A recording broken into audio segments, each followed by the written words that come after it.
Welcome back to our next question and answer session with Father Stephen. Hope you're all doing well and staying safe, free from the coronavirus. Our next question is the following. Father Stephen, in the earlier part of July, a lot of your homilies talked about the belief of God and to convert and change, come away from bad and sinful habits, inclinations. You mentioned that some people have an addiction towards sexual acts as well as drug, alcohol, etc. My question is, how come people might feel better to overcome temptations to sin after sinning than after confession?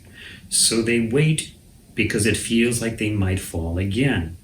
I realize that if a priest strongly tells you the reality of sin, they are doing it because they care and they want help to become a saint.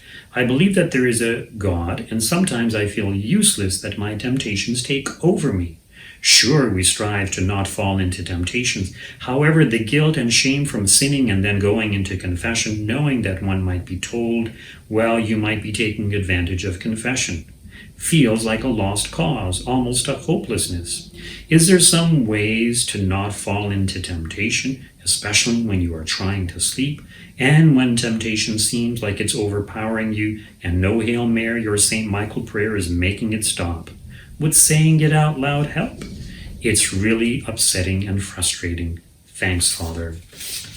Okay, excellent question. I'll try to answer it to the best of my abilities. So yes, some people do find it easier to overcome temptation after having fallen into sin than after going to confession. In other words, once they fall into sin, they're not as inclined to sin again. In other words, they've just been fulfilled. They realize it's not as satisfying, not as rewarding as they thought it would be, and so they're less inclined to want to commit sin again. Now, the reality is that it's not the same for everyone. For some people, it's the very opposite. In other words, they find it easier to avoid falling into sin right after having gone to confession. Once they give in to sin, it appeals to them. They want to do it again and again. So it's different for different people.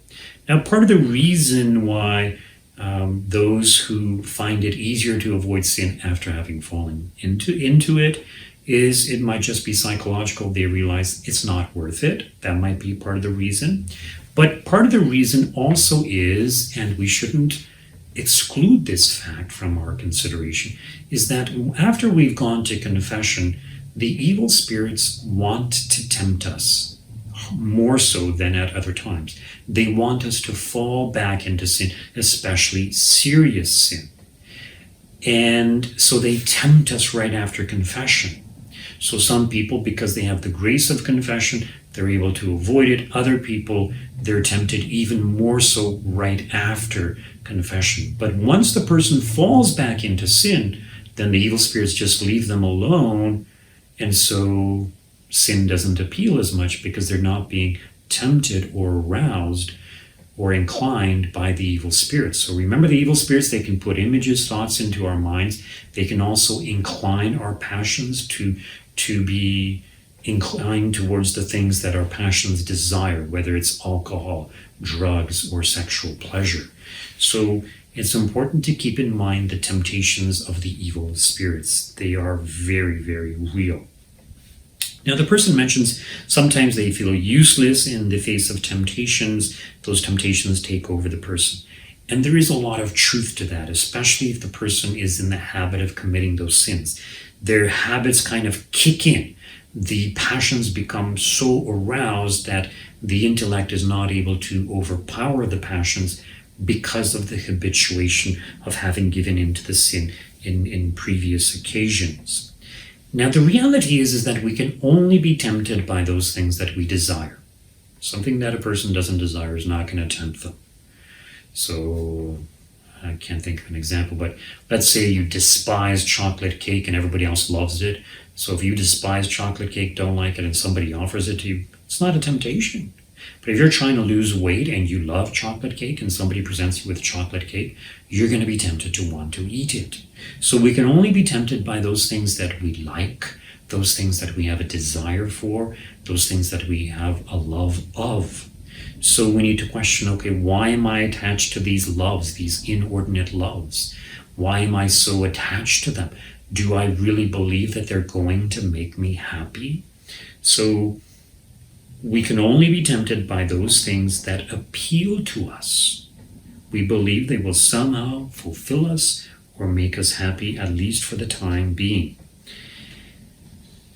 And in fact, when it comes to temptations, for people who have a strong habit of sin, temptation for them will be stronger and harder to resist than for a person who does not have the habit of sin.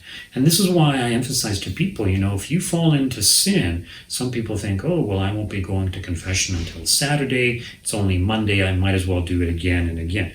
Each time you commit the sin before confession, you're strengthening the habit of your sin, which means it's going to be harder for you to overcome it, which means it will be easier for the evil spirits to tempt you and get you to fall. So if you do fall into sin and you find it easier to avoid temptation after that, great.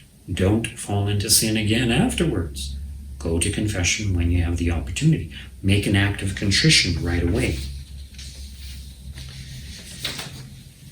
Being told by a priest, confessor, that you might be taking advantage of the confessional and not really trying hard enough, that's a good thing.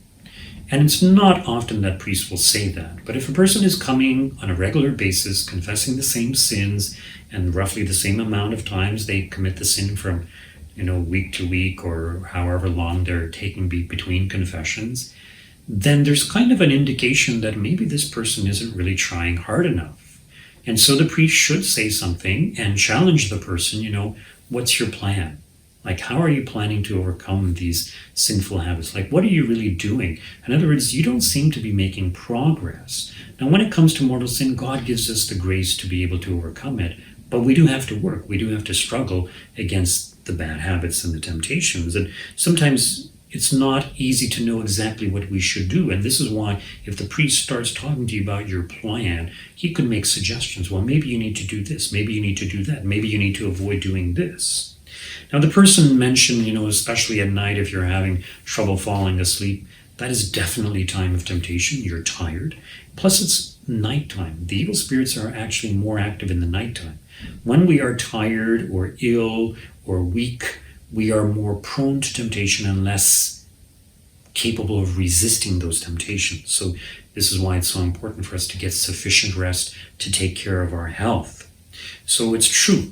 Temptations can be more intense simply because it's the nighttime, especially because you might be alone. The person asked, well, I pray Hail Marys, St. Michael prayer, it doesn't seem to be helping. Should I pray them out loud? Yes, by all means, try that. That might work for you. Different things work for different people. A good thing to do is to read a good book before going to bed, so that that's what's on your mind. If you have trouble falling asleep, read the Old Testament. It'll put you to sleep.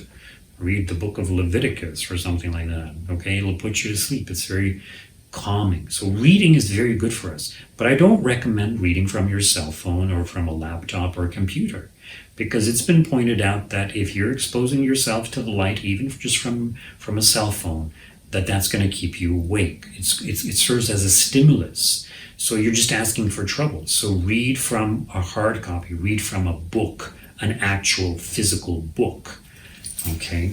And that can help to relax you and prepare you for bed. The other thing is that go to bed on time, because when you're feeling tired, that's the time to go to bed. People usually get a second wind later on, and then they have a hard time falling asleep. So what can we do to avoid falling into temptation? How can we resist the power of temptations that afflict us, whether we have a strong bad habit of sin or not? So there's a number of things. I mentioned that we need to have a good routine, going to bed on time, waking up on time, being very punctual. In other words, ensuring that our intellect dominates and not our passions. So we determine when we're going to go to bed, not when we feel like it. We wake up when we're supposed to wake up, not when we feel like it. If we're allowing our feelings to dictate our actions, then our passions dominate, which means that when we are tempted, our passions dominate, we cannot resist them. So we need to train ourselves so that we are masters of ourselves. Some people, especially when they have these addictions to sexual type sins or alcohol or whatever, often there may be psychological issues that are underlying the person's insecurity, their need for a kind of crutch. So some people actually need to go for counseling. They need to see a psychologist or some sort of counselor. So that's something to consider. So a well-disciplined life, counseling, but also a good prayer life, including mental prayer. Not just praying the rosary. Pray the rosary every day, yes. But in addition to that, spend some time reading scripture, spend some time in meditative prayer or mental prayer, where you just spend 15 minutes, 20 minutes, or 30 minutes, ideally 30 minutes, but you can start off with 15 minutes in the presence of God, just talking to God from your own heart. And try to do that on a regular basis. So be there for the entire 15 minutes and try to work up to half an hour. It's important for the person to have a balanced life, so they need to be healthy. They need to exercise. They need to socialize. They need to have good friends. If they're not having good friends, they're going to be more insecure, more needy, and they're going to turn to sinful things to fill those voids in their lives. And it's also important to have some recreation in your life, doing things that you enjoy.